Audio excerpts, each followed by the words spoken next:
Saving truth, finding meaning and clarity in a post-truth world. Clarity about human dignity. It's at once an eye-catching and heartwarming piece of art. At the United Nations headquarters in New York is a stone mosaic based on a painting by the famous American artist Norman Rockwell. With Rockwell's characteristic detail and soft tones, the mosaic depicts people from different ethnic, racial, and religious backgrounds standing in solidarity. Inscribed in it are the words, "Do unto others as you would have them do unto you." Inset into the beautiful visual art are the artful words that have come to be known as the Golden Rule. The mosaic has become one of the UN headquarters' most popular attractions. The Golden Rule mosaic has cracked and deteriorated over time, needing restoration. How strangely poetic. As our culture's moral framework has crumbled, our understanding of the essence of human dignity has likewise cracked. The restored Golden Rule mosaic was unveiled at a rededication ceremony during which UN Deputy Secretary General Jan Eliasson explained its importance. It reflects the very essence of our mission as set out in our charter, he said. At its core, the work is about narrowing the gap between the world as it is and the world as we want it to be. Eliasson wasn't suggesting that the UN's function is to fashion and create a world as humanity sees fit. I think he was saying that the UN's work, at least in intention, is to narrow the gap between the fractured, violent world we see and the peaceful, human, dignifying world we wish we lived in. It's a noble sentiment, the realization of which has eluded us from time immemorial. In the culture of confusion, where nothing seems anchored and uncertainty is lauded as virtue, we have to ask ourselves if we have any way to get back on track toward restoring a clear vision for the common good. Or will the fissures of confusion and uncertainty cause the mosaic of our hopes to further crumble? The Golden Rule, as inscribed on the UN mosaic, is easily one of the most quoted and recognized idioms in human history. Yet we seldom realize who first uttered those words in that particular way. It was, of course, Jesus of Nazareth, who said, "So in everything do to others what you would have them do to you. For this sums up the law and the prophets." Matthew, chapter 7, verse 12, New International Version. This sentiment is also expressed in other religious and non-religious traditions. In fact, the North American Interfaith Network gifted to the United Nations a poster, also entitled The Golden Rule, bearing its many versions. Among others, the poster displays versions from Hinduism. This is the sum of duty. Do not do to others what would cause pain if done to you. Mahabharata 5:15-17. Buddhism, treat not others in ways that you yourself would find hurtful. Udana Varga 5:18. Islam, not one of you truly believes until you wish for others what you wish for yourself. Hadith. And Unitarian Humanism. We affirm and promote respect for the interdependent web of all existence of which we are a part. Though subtle, these are important differences between Jesus' wording and wordings in other traditions. We'll get to those later. But for now, it's important to see that all these versions express the common belief that we should demonstrate the value and dignity of other humans by our actions. And yet we're veering so far from that common belief, aren't we? Our social and political commentaries have gone from being polarized to Hitlerized, as we indulgently use the word hate to describe anyone who doesn't agree with our views. Our common understanding of human dignity has fractured. We've become tribal. Those with whom we disagree do not have dignity. They're a hate-filled adversary. Only those with whom we agree have dignity. We have forgotten that we need each other to fit into a unified, designed mosaic. Astonishingly, this all happened in an age of unprecedented information flow and connectivity. As we hurl ourselves headlong into a future of artificially boosted brains, chemically enhanced bodies, and culturally modified terms, we've lost sight of the fundamental definition of what it means to be human. We no longer pause to reflect on our basic foundations. Why not? Perhaps because pausing is impractical and slows us down. Nor does it yield easy-to-read pie charts or distraction-causing gadgets. Deep reflection amounts to nothing more than navel-gazing, or so our culture, in its current thinking, goes. The truth is that our obsessions with technology, our own genius, and our ability to self-define are the real navel-gazing. As we lose our grip on what it means to be human with inherent dignity, uncertainty and confusion take over. Technological, sexual, gender-based, and biotech questions have brought about what French philosopher Dominique Janicot called unprecedented uncertainty about human identity. And if we have unprecedented uncertainty about our identity, well, then how can we hope to have any sense of common dignity that impels us to do unto others as we would have done to us? We need a return to clarity about human dignity if we are to bridge the gap between the way the world is and the way we want it to be. Pausing and reflecting on our humanity is practical and progressive after all. Fundamental questions need re-answering. Do we have free will, or are we just chemical machines? Are humans special in some way apart from other animals? If we're not special, do we have anything like a sacred value? How can we justify our moral outrage at bigotry, racism, and the like, if what it means to be human is a matter only of molecules in motion? It is difficult to answer these questions even when we do take the time to thoughtfully reflect. I am reminded of Supreme Court Justice Anthony Kennedy's famous statement, or infamous, opinions vary, that at the heart of liberty is the right to define one's own concept of existence, of meaning, of the universe, and of the mystery of human life. Surely that can't be correct. That kind of self-definition is at the heart of autonomy, not liberty. We don't have the intellectual foundation from which to ask basic questions about human dignity if an essential part of each person's liberty is to decide what they are and what other people are. To be fair, Justice Kennedy's next sentence reads, "Beliefs about these matters could not define the attributes of personhood were they formed under compulsion of the state." He meant to advocate for freedom from government intrusion into personal decisions.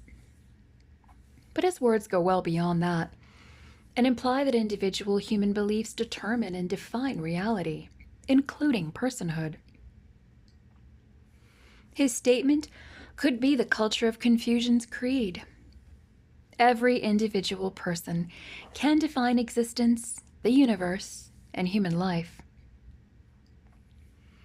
In later Supreme Court decisions, Justice Kennedy has taken this principle of self-definition and applied it to human dignity. Most notably, he wrote the court's majority opinion striking down voter-ratified constitutional amendments in 6 states defining marriage as between one man and one woman. It's ironic that according to Justice Kennedy, the majority voters in those states did not have the liberty to define their own concept of existence, meaning the universe, and the mystery of life. But Justice Kennedy, an agent of the state, had the right and power to do it for them. In his decision, Justice Kennedy used the term dignity 9 times. But what did he mean? Reading his opinion reveals little except apparently that we have dignity only if everything about us is celebrated. It's my firm belief that everyone, regardless of beliefs, orientations, and preferences, has inherent dignity and intrinsic value. But can I respect that dignity only if I affirm everything about another person? Or is it the case that acknowledging and respecting another person's dignity springs from something far deeper than human opinion?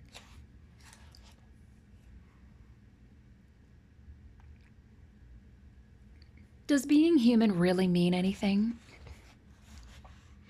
By and large, secular humanists don't believe in God, but many do affirm the objectivity of human value and dignity. Paul Kurtz, the author of the Secular Humanist Manifesto, published in 2000, wrote that the underlying ethical principle of planetary humanism is the need to respect the dignity and worth of all persons in the world community. This sentence is substantively consistent with the Judeo-Christian ethic that all humans deserve respect and dignity. And so, the first thing we should note is the common desire among the religious and non-religious to affirm human dignity. Yet, at the heart of secular attempts to affirm objective human dignity lies a confused incoherence. According to the Humanist Manifestos 1 and 2, ethics is autonomous and situational, needing no theological or ideological sanction. That statement is itself an ideology which makes it self-defeating. They further state, human life has meaning because we create and develop our futures. Similarly, the European Constitution recognizes that humans have value and dignity, but does not ground them in a transcendent being like God. Instead, our value is derivative and developed, drawing inspiration from the cultural, religious, and humanist inheritance of Europe, from which have developed the universal values of the inviolable and inalienable rights of the human person: freedom, democracy, equality, and the rule of law. In my previous book, Grand Central Question, I addressed this incoherence in greater detail. Here, I just want to ask the question: how can human dignity and meaning be objectively true, irrespective of human preference, if we create and develop them? If Europeans developed, quote-unquote, universal values, then they aren't universal. To vaunt human autonomy, we have to say humans have inherent dignity. But for humans to have objective dignity, we can't be the autonomous definers of dignity. Here's the rub. The autonomy that we claim gives us dignity is the very autonomy that undermines it. That's as confused as things get. There is a growing recognition of this confusion among secular thinkers, and some are unflinchingly trying to clarify matters by either explicitly or implicitly denying that humans have objective value and dignity. According to such voices, we are either just chemically sophisticated machines or evolutionarily gifted animals. But such views raise more problems than they solve. We are just sophisticated machines. Philosophers and neuroscientists like Daniel Dennett and Sam Harris espouse the view that human beings, like all other creatures, are merely complex chemical machines that react to external stimuli.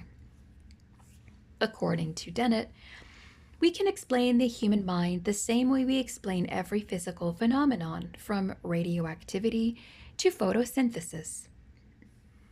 Our consciousness is explained not by an immaterial soul, but by our neurons and brain chemistries. We are quite literally our brains. We have no immaterial soul. There is nothing more to us than chemistry and physics. Thus, there is no objective purpose to humanity. Things get worse for us when we take that mechanistic thinking and consider our place in the universe. Cosmically speaking, we are just a bit of pollution, according to physicist Lawrence Krauss. If you got rid of us, then the universe would be largely the same. We're completely irrelevant. Dousing the warm fuzzies with more ice water, Peter Atkins says of humanity that gone is purpose. All that is left is direction. This is the bleakness we have to accept as we peer deeply and dispassionately into the heart of the universe. We are just sophisticated animals. Others put us just a step above universal flotsam, asserting that we are the unwitting recipients of directionless evolutionary advantages over other beasts. Through random genetic mutations and unguided natural selection, our species happens to be the most intelligent. Because our DNA functions solely to propagate itself, it has tricked us into developing moral notions of human dignity and value that prevent others from killing us. Atheist philosopher Michael Roos makes the point that morality is nothing but an illusion foisted on us by our genes to get us to be social cooperators. Other than that illusion, nothing prevents us from acting like pagan Romans. So being sophisticated animals doesn't afford us any more dignity than being cosmic pollution. Dennett says that our evolutionary animality eats through just about every traditional concept and dissolves the illusion of our own authorship, our own divine spark of creativity and understanding. And John Gray unflinchingly tells us that all talk of human dignity is illusory. Looking for meaning in history, he writes, is like looking for patterns in could. Nietzsche knew this, but he could not accept it. He was trapped in the chalk circle of Christian hopes. The bars of a theoretical cage will not contain the consequences of believing that we are merely chemical machines or sophisticated animals. Those consequences roam wildly into the professions that affect our lives. I think of legal opinions written by Judge Richard Posner of the United States Court of Appeals for the Seventh Circuit. Posner was so influential that his opinions were required reading in law school across multiple areas of study. In an interview I recently came across, this famous jurist summed up his judicial philosophy this way: people are monkeys with large brains, period.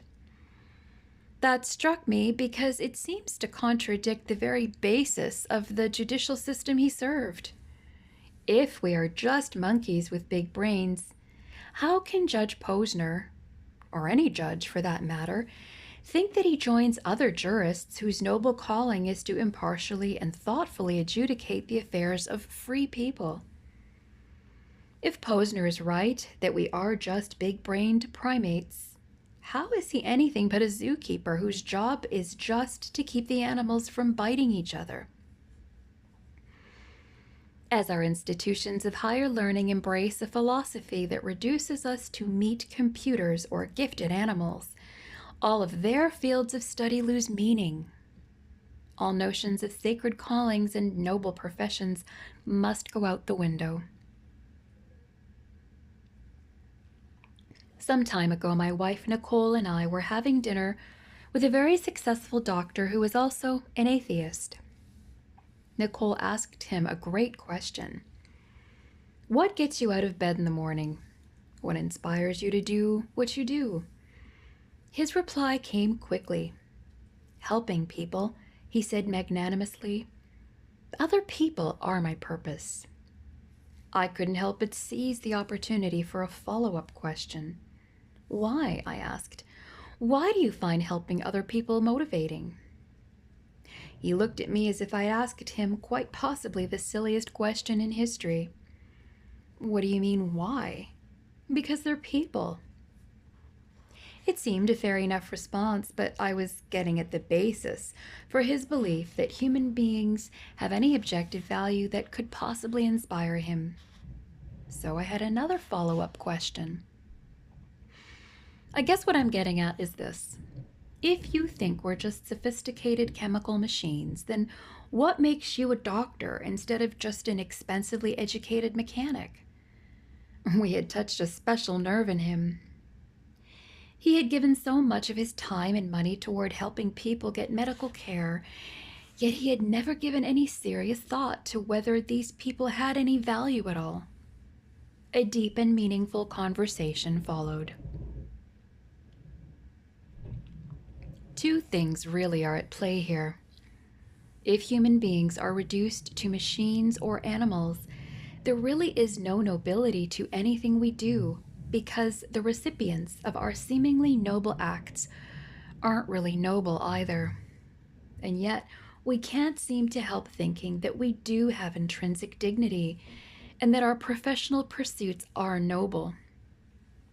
Paul Kalanithi, a gifted young neurosurgeon, described the ever-present tug of seeing people as more than organic machines, even as he was learning how to dissect the human body in his anatomy labs. Medical students tried to ignore the humanity of the cadavers by covering their faces or making jokes. But, as Kalanithi says, in our rare reflective moments, we were all silently apologizing to our cadavers, not because we sensed the transgression, but because we did not. That tug is what discomfited the brilliant doctor we had dinner with that night. That tug is what infuses our legal opinions with references to dignity and fairness. These ideas, if they are to have any lasting and real meaning, cannot be divorced from a theistic framework that gives them substance. Some secularists recognize the implications of the reductionist view and want to steer away from it. Peter Singer embraces the idea that we are just apes with better software. And so he asks, why should we believe that the mere fact that a being is a member of the species Homo sapiens endows its life with some unique, almost infinite value? Singer's last question actually has an answer. We will get to it soon enough. In this kind of thinking, our sacredness and dignity are no longer givens of the human condition, but products of mere preference. Sam Harris thinks that abandoning the illusion of free will in favor of deterministic neurochemistry is actually a good thing. Blaming our chemistry for our bad actions will free us, pun intended, from moral responsibility, and so we won't hate people who do bad things. Instead, we'll understand that the malefactors don't need punishment. They need chemical enhancement. A number of questions spring up from this kind of thinking. First, where does it all end? If chemical determinism is true, we may be chemically predisposed to hate people who do bad things because of their chemistry. Must the haters be chemically treated too? Second, notice the inherent contradiction. Harris and Dennett arrived at their conclusions that we don't have free will, supposedly by drawing conclusions from the available evidence. But, assuming they are not superhuman, weren't Dennett and Harris chemically destined to come to those conclusions? Their chemistries led them to believe that we have no free will, while my chemistry leads me to believe that we do.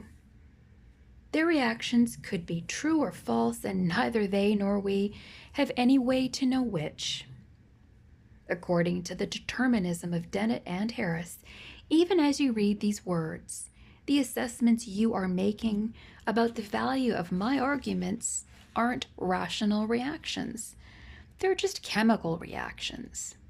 Ironically, Sam Harris didn't freely choose to write his book called Free Will. The reality is that not only is strict determinism philosophically untenable, it's also scientifically unprovable. Raymond Tallis, an atheist neurologist, picks apart the various brain scans and psychological studies that attempt to prove we are nothing more than brain chemistry. In fact, quite the opposite is true. An impressive body of scientific evidence demonstrates that the mind is not the brain and that human mental activity survives brain death. While no friend to theism, Tallis acerbically critiques today's fashionable reductionism. Neuroscientists who think they have found the circuits in a brain corresponding to wisdom seem to lack that very quality, as a result of which they are oblivious even to what the more critical minds in their own discipline are saying. Tallis's candor and willingness to call out his colleagues' overeager reductionism sometimes makes his arguments look theistic. He convincingly refutes Dennett's argument that human intentionality is nothing more than the kind of software we might see in a robot. Specifically, Tallis points out Dennett's failure to recognize that the robot's software was intentionally written by humans. He says that a robot's intentionality is a product of design. That is exactly what a Christian would say. Our human intentionality is not a naturally occurring phenomenon. It is something put into us by a designer. Tallis's brilliant critique of his fellow atheists practically puts him on the church steps. Some naturalists argue that humans are nothing more than computers or animals. Other atheists argue that human consciousness transcends the physical. Yet God can't be the explanation. Is it any wonder that confusion is about meaning regarding humanity, what it means to have dignity? Strangely, one of the Bible's chief figures, Solomon, asks the same questions that contemporary secularists ask. I said in my heart with regard to the children of man that God is testing them, that they may see that they themselves are but beasts. For what happens to the children of man and what happens to the beasts is the same. As one dies, so dies the other. They all have the same breath, and man has no advantage over the beasts, for all is vanity. All go to one place. All are from the dust, and to dust all return. Who knows whether the spirit of man goes upward and the spirit of the beast goes down into the earth? So I saw that there is nothing better than that a man should rejoice in his work, for that is his lot. Who can bring him to see what will be after him? From the book of Ecclesiastes, chapter 3, verses 18 to 22. If we're nothing more than animals or chemical machines, then we can never arrive at true answers to Solomon's questions. Only chemically determined, stimulus-motivated responses. But Solomon asked his questions from within a theistic framework. Paradoxically, this means that Solomon can exercise his God-given rationality and consciousness to arrive at an answer.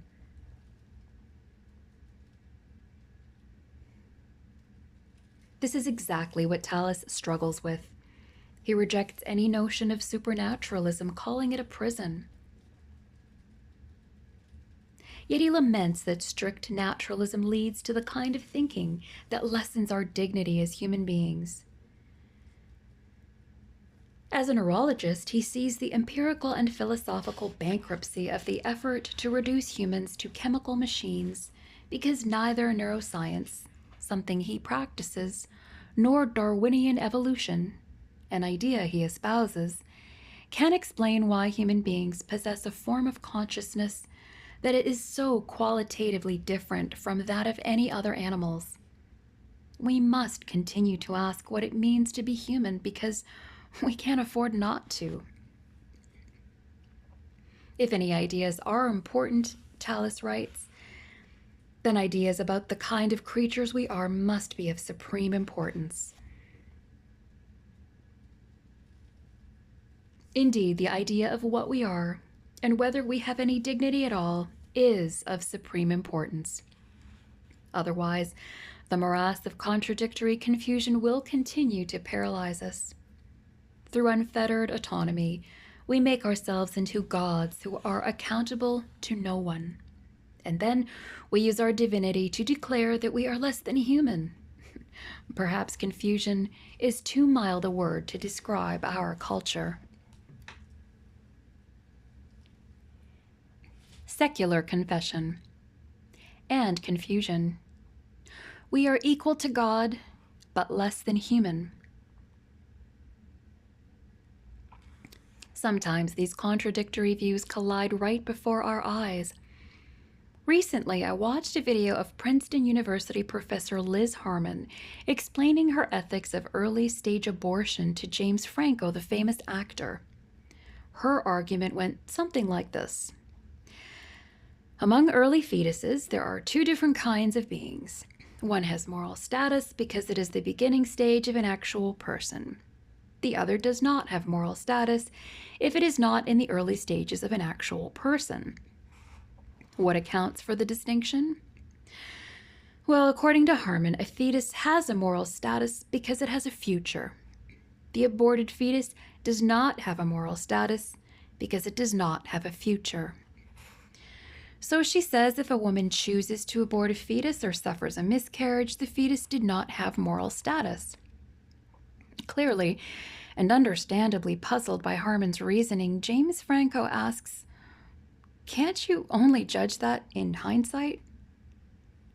He even placed a graphic over top of the video highlighting the circularity of the reasoning.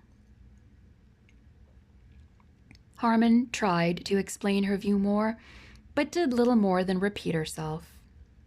She said the fetus's future endows moral status on it. What she's argued for essentially is a sort of moral time travel. If today a mother chooses to give birth to her baby, then it already had, in the past, moral status when it was an early fetus. But if the mother chooses to abort the baby never had, in the past, moral status. The puzzled look on James Franco's face was priceless. Three things have happened here. First, Professor Harmon's otherwise considerable reasoning skills have become confused. Second, she has reduced the human fetus to something that has only extrinsic worth depending on human decisions. Third, she has bestowed upon humans a right and power reserved only for God to determine whether someone else has value or a future. Gospel clarity. Less than God, more than machine or beast. After writing 347 pages debunking a purely naturalistic account of humanity, Tallis forthrightly admits that there are no naturalistic answers. Okay, you might say, you've told us what's wrong with the biological account of human beings, but isn't this only the beginning, not the end of the matter? Now tell us what you will put in its place. The truth is that I don't know. But I am sure that no one else knows either.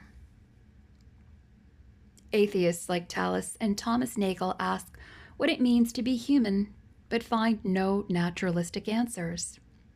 King David, Solomon's father, asked eerily similar questions about what it means to be human as well.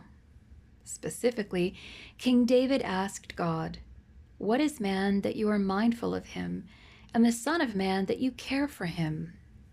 Psalm 8, verse 4. Isn't it fascinating that atheists and theists alike ask the same questions about what it means to be a human with inherent dignity? But Talus's and Nagel's questions only echo in the silent well of a mindless universe.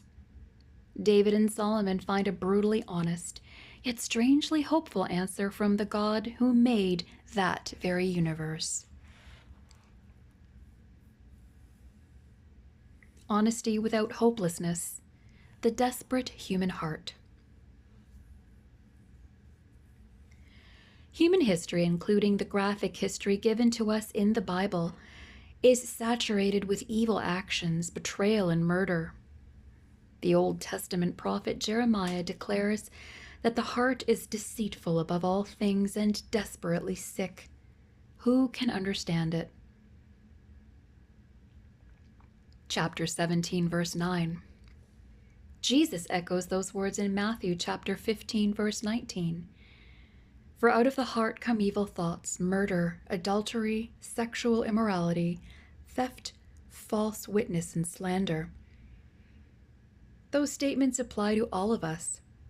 There are no exceptions or exemptions. Essentially, Jesus says, "You're evil. Now come follow me." It's hardly an inviting recruiting slogan. With our cultural desire for unconditional and unceasing affirmation, it's difficult for us to imagine how anyone would have wanted to follow Jesus after he made such disheartening claims about the human heart.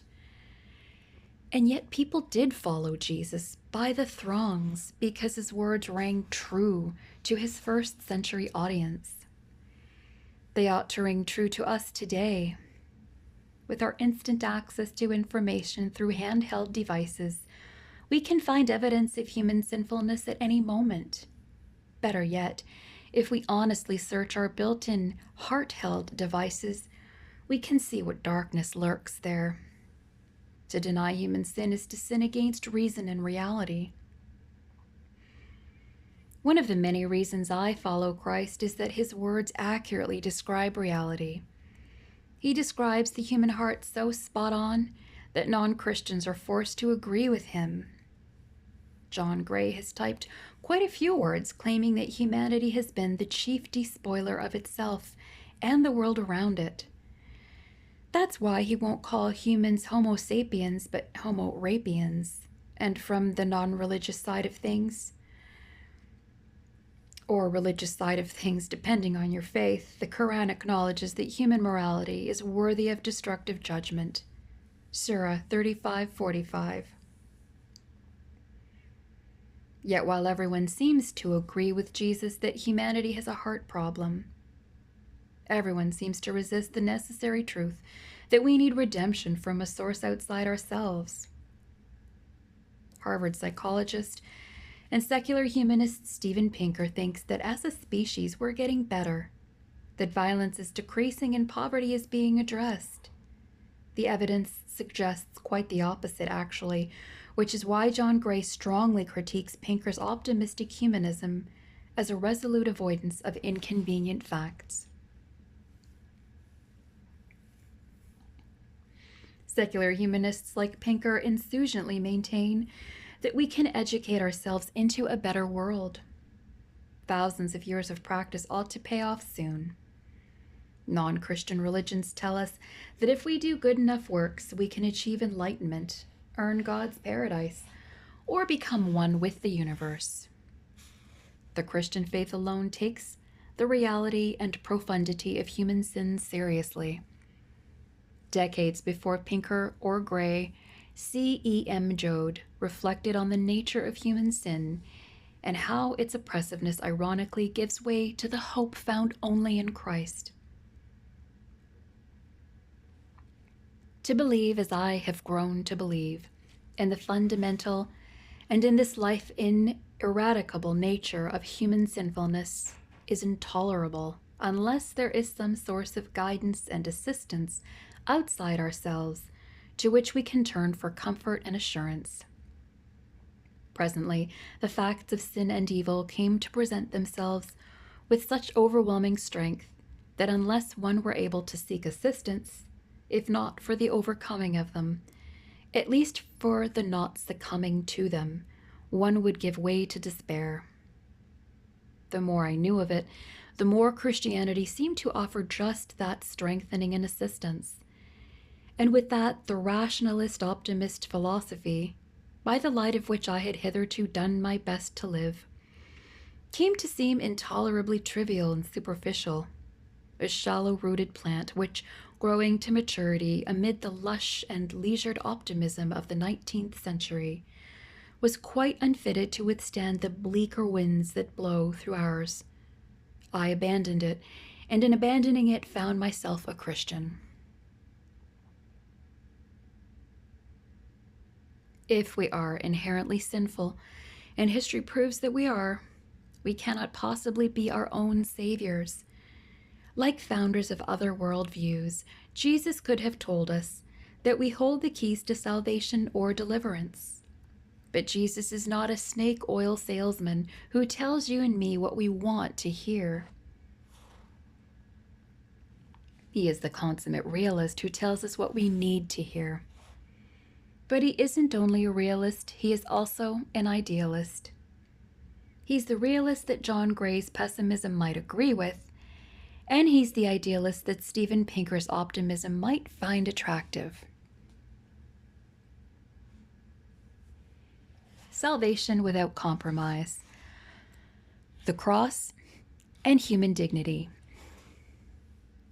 While telling us the inconvenient truth about our sinfulness, Jesus also tells us about the dignity we bear being made in the image of God in Genesis chapter 1 verse 26 and Matthew chapter 19 verse 4. Because of that fact, our dignity transcends human opinion, and our hope lies beyond any mere human person. Our dignity and hope for redemption lies in God made flesh, the God who took on human form to rescue humanity from itself. The cross is where human depravity and human dignity collide, where the contrariness of human existence find their resolution. It is where the historical reality of human evil and the historical reality of God's intervention come together. It is at the cross where justice is given and mercy is extended. It's important that we explore the depth of this paradox for a moment. First, there's the reality of evil and good. For either of these two moral categories to exist objectively, they have to be grounded in a transcendent personal source. We've already seen how that is so, and how leading atheist thinkers agree. But through the gospel, this reality applies in a surprisingly satisfying way. According to the Bible, good and evil don't exist as two opposing yet equal powers. Evil is a perversion of the good, a diminishment of what was intended. C.S. Lewis observed that good is original and evil is merely a perversion. That good should be the tree and evil the ivy. That good should be able to exist on its own, while evil requires the good on which it is parasitic. This means that there is hope for us despite the rapaciousness of our sin. Our good, the imago Dei in each of us, persists despite our parasitic sin. It means that we can be redeemed and our intended purpose can be restored. It means that we are not stuck being the Homo sapiens John Gray sees us to be. The cross is the ultimate statement that our moral choices actually matter and that their effects sound into eternity. I can think of no greater respect paid to human beings than that God himself is affected by our moral choices. I remember being asked by a Muslim during an open forum how our actions, even our rejection, could possibly impact the utterly transcendent God. My reply was simply this: if I claimed to love a person but felt no impact when that person rejected me, how could it be that I truly loved that person? How could it be that the person had any dignity in my eyes if his or her betrayal left me unaffected? The cross is where God demonstrated that sin is so serious and grievous that it has eternal consequences. Jesus' hands, feet, and torso are eternally scarred, showing us that our moral actions have eternal importance. The cross's gravity demonstrates our dignity. Indeed, the cross goes even further. We return to Peter Singer's rhetorical question: why should we believe that the mere fact that a being is a member of the species Homo sapiens endows its life with some unique, almost infinite value?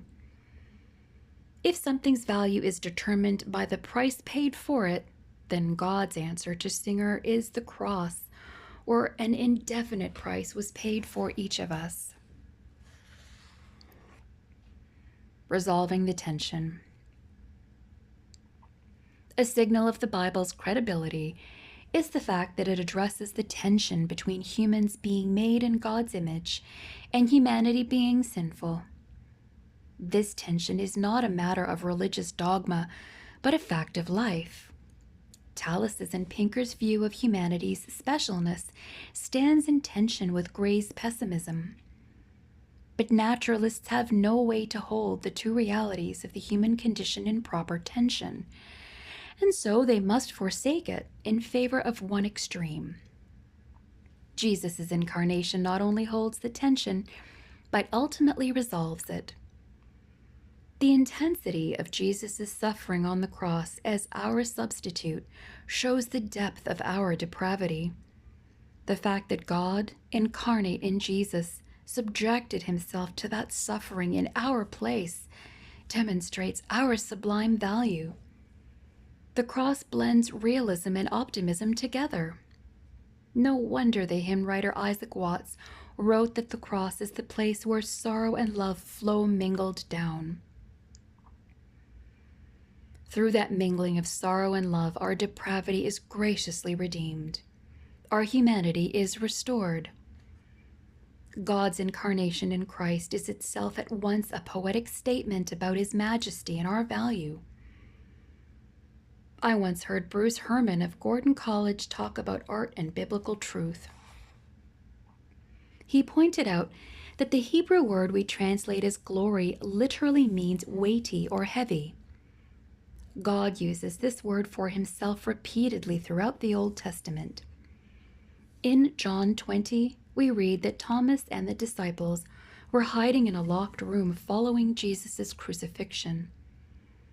In that room, Thomas heard the eyewitness testimony of his comrades that Jesus was raised bodily from the grave. But he remained skeptical.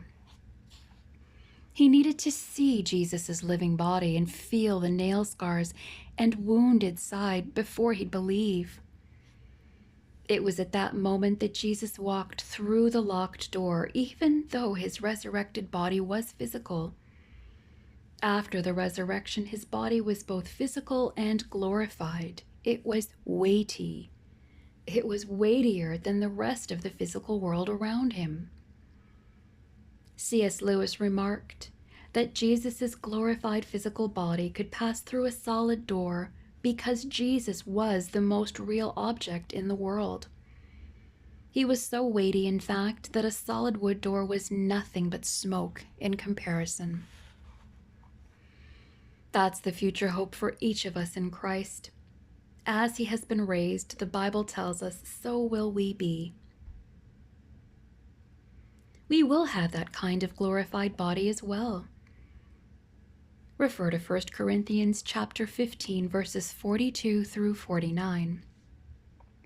The gospel tells us that we are not merely physical beings, nor are we ethereal beings. We are a functional unity of body and soul. Both are important. Both have dignity. It is through God, the transcendent ground of all being, that we have our being. Please read Acts chapter 17, verse 28. I promised that we'd return to the distinctions in the various forms of the Golden Rule, and so we shall. This Christian message about human dignity is what has made Jesus' formulation of the Golden Rule the United Nations' most popular attraction and the foundation of its charter. All other versions of the Golden Rule are worded in self-protective ways. Do not do to others what would cause pain if done to you. Treat not others in ways that you yourself would find hurtful, and so on. These are spiritual versions of pragmatic social contract theory. We refrain from doing bad things so that bad things won't be done to us. We treat others well so that they won't hurt us. But Jesus' wording is subtly yet profoundly different. By saying, do to others what you would have them do to you, Jesus tells us to treat others well even if they never treat us well. Where others advise self-preservation, Jesus encourages self-sacrifice. That shouldn't surprise us, coming from the lips of the sacrificial Lamb of God. Making us dignified despite the indignities we visit on one another is an ongoing spiritual process. That's why the Bible describes each of us as God's workmanship, created in Christ Jesus for good works. See Ephesians chapter 2, verse 10. The two words workmanship and created are not interchangeable. Workmanship is translated from the Greek word poema, which means anything brought into existence or compiled by someone. It's where we get the English word poem from.